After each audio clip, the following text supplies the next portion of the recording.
আসসালামু আলাইকুম এভরিওয়ান। আজকে চলে যাচ্ছি আমার বন্ধুর জন্য দুটি কিউট বিড়াল নিতে।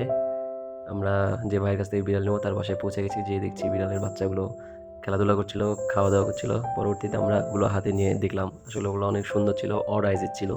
এগুলো হচ্ছে আপনার প্রিমিয়াম কোয়ালিটির হাই মিক্সড পার্সিয়ান ক্যাটের সাথে। এটা যদিও ওর মা না, কিন্তু আপনারা ভাবতে পারেন এটা ওর মা, কিন্তু না, এটা ওর মা না। ওর মা হচ্ছে যে খাটের নিচে লুকিয়ে আছে। হালকা ব্ল্যাক কালারের স্পটের যেটা এটা হচ্ছে ওর মা। পরবর্তীতে এটা আমরা নিয়ে বিছানায় দিলাম, সে শুয়ে গেল। তাকে দেখতে অনেক কিউট লাগছিল। পরবর্তীতে আমরা চেষ্টা করলাম আমার বাচ্চাগুলো সবগুলোকে একসাথে একই খাটের উপরে নিয়ে আসার জন্য। একে একে আমার বন্ধুরা সবাই সবগুলো বাচ্চা একসাথে নিয়ে খাটের উপরে দিচ্ছিল, কিন্তু সেগুলো অনেক চঞ্চল ছিল, অনেক অ্যাক্টিভ ছিল, যার কারণে এদিকে ওদিকে লাফালাফি করছিল। ওদের মায়ের নাম চার্লি, আর আমার বন্ধু ওই যে নীলের জন্য নিতে গেছিলাম। আর এটা আমাদের নাজমুল, ক্যাট লাভার্স গ্রুপের অ্যাডমিন। চার্লির 4টা বাচ্চা হয়েছিল। আমরা চাচ্ছিলাম যে বাসায় যতগুলো বিড়াল আছে সবগুলোকে একসাথে একই খাটের উপরে নিয়ে একটি ফ্রেম ভিডিও করতে আর কি। এর পরবর্তীতে আমরা বিড়ালগুলো নিয়ে বাসার উদ্দেশ্যে রওনা দিই। বাসাতে ঢুকতে আমি হেল্প করলাম।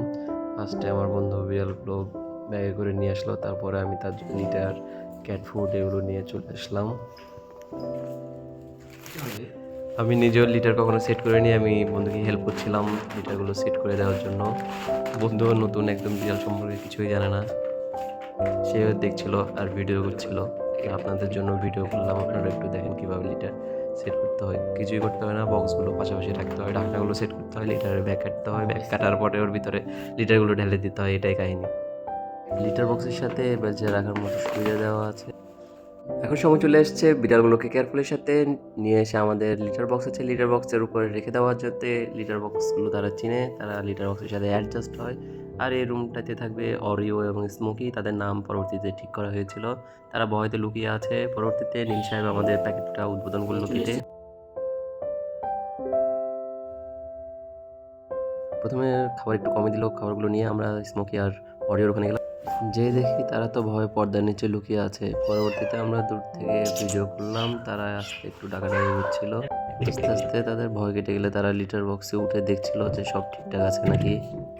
আমার একটু ডাউট হচ্ছিল যে ওরা লিটার বক্সে কি সব ঠিকঠাক মতো বুঝতে পারছিল যে এখানে কি ওরা থাকবে না কি করবে না কি করবে, সব কিছু তারা বুঝতে পারছিল। পরবর্তীতে তাদের অ্যাক্টিভিটি দেখার জন্য আমরা টাইম স্ল্যাব সেট করে দিয়েছিলাম।